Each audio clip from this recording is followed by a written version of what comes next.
As we know, Mistika is happy to mix clips of different formats and different resolutions on the same timeline. For example, this clip here is from a red Epic camera and it's 5K by 2K, whereas this is an MPEG file of some lower resolution.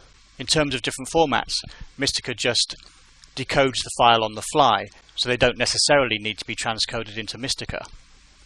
But there are some things we need to think about if our files are of different resolution to our mastering resolution, and that's what this tutorial is about. So let's firstly look at the default behavior of these files, given their different resolutions. At the moment I have my master format, if you like, set to 1920 by 1080, and that's the output resolution I chose in mconfig before I launched Mistika. So in a particular setup I have now, the default rendering size of a frame would be 1920 by 1080, and the video output is set to 1920 by 1080 also. So if I bring our monitor over this 5K file, what Mistika is in fact doing by default is doing a one-to-one pixel translation from the input framing to the output framing. In other words, it's basically taking a cutout of the center of the higher resolution file. It's finding 1920 by 1080 in the middle of this 5K by 2K file, and that's what it's outputting by default. Perhaps we can see that more clearly if I go to a lower resolution file. We can see down here there's a load of black around the side, again because Mistika is by default outputting a 1920 by 1080 image, but it's using a much lower resolution image as a source, so when it's mapped the pixels one-to-one, the lower resolution file only appears this big.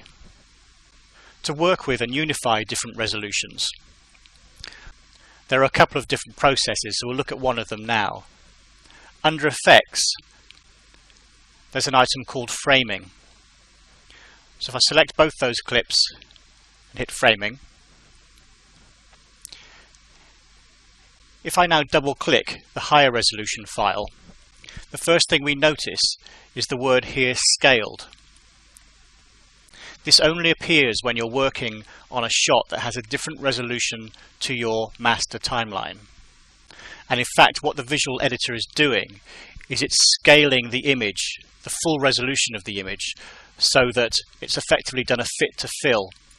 In other words, the full resolution of the image is being squeezed into this frame. If we look at it, we can see it's all a bit tall and thin. The reason it all looks tall and thin is, in fact, if we look down here to our source, size X, size Y and ratio, we can see we actually have a wider starting ratio than our target ratio, which is 1920 by 1080. So long as this word scaled appears, Mistika is actually only showing us a preview of the whole frame size. In fact, if we go back to the timeline, we can see that it's still doing a one-to-one pixel cutout, for the reason that we haven't told it to do anything else. It's just that as we go into the visual editor, this frame will give us a preview of the entire resolution. To convert the resolution, in this case to downscale it, I'd simply go down to this parameter result as.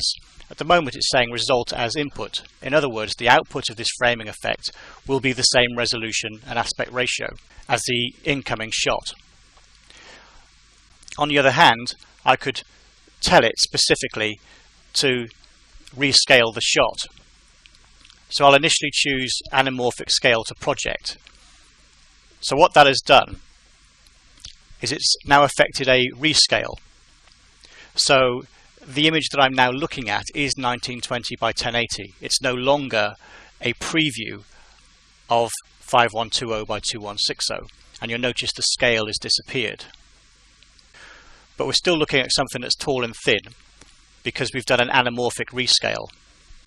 To know I've got the right aspect ratio, I could use one of these functions.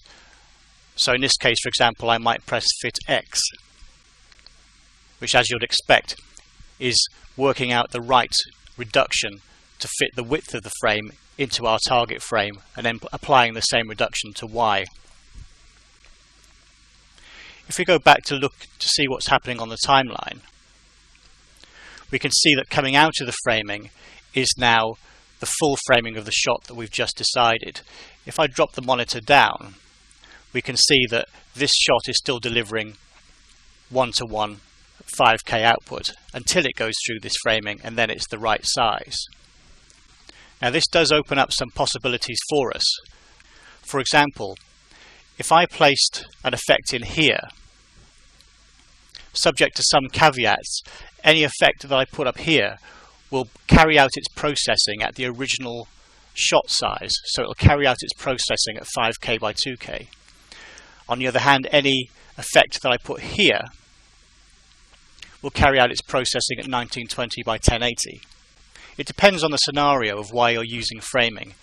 In the most cases, you know that you want to specify a particular output resolution, and so anything that's coming in at a different resolution, you simply want to unify it. In which case the thing to do is to put framing straight on it and then carry on above, as if the shot was your chosen resolution in the first place. There are some scenarios though where you might want to work on the higher resolution shot first. For example, you might feel that if you're color grading, selecting a color might be more accurate on the higher resolution version, or selecting keying or shape drawing, that sort of thing. In which case, as I say, anything that you put here will work at the higher resolution. The result of those processes can then all be downscaled or upscaled if you're starting with lower resolution. The caveat to that is that although most Mistika effects will work in any resolution, some do work specifically to the target resolution. For example, all the optical flow effects such as time warp, because they are so pixel dependent, they work only at the target resolution. So if you gave a time warp a high resolution frame, it would actually just work on the center cutout.